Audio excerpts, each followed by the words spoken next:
বজাৰত পোৱা green tea খাইছোঁ, কিন্তু ঘৰত বনোৱা এনেকৈ খোৱা নাই। এইফালে হাজবেণ্ডে আজি ঘৰুৱা পদ্ধতিৰে গ্ৰীণ টি আজি মানে প্ৰস্তুত কৰিব।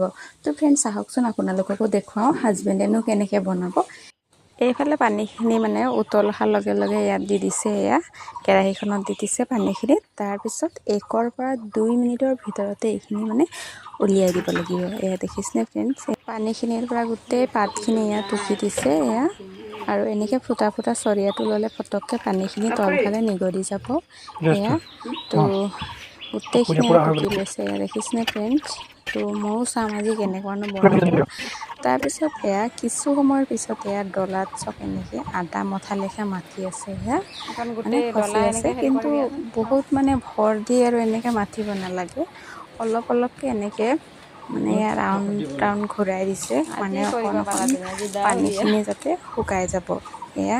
তো ময়ো চাই আছোঁ এয়া কেনেকুৱানো কি কৰিছে।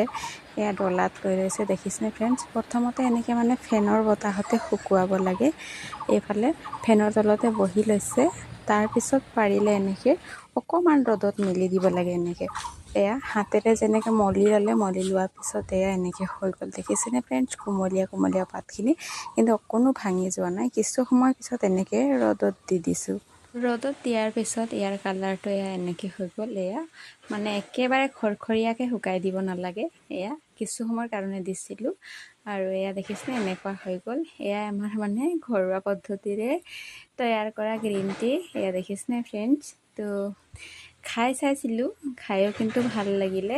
কিনা পেকেটটো যেনেকৈ চাহখিনি উতলোৱাৰ লগে লগে আকৌ কেঁচা পাতত লেখা হৈ যায়, হয় নহয়, এইটো কিন্তু ছেম টু ছেম তেনেকুৱাই হৈছে। অকণো মানে ডিফাৰেঞ্চ নহয় দেই, একদম ছেম।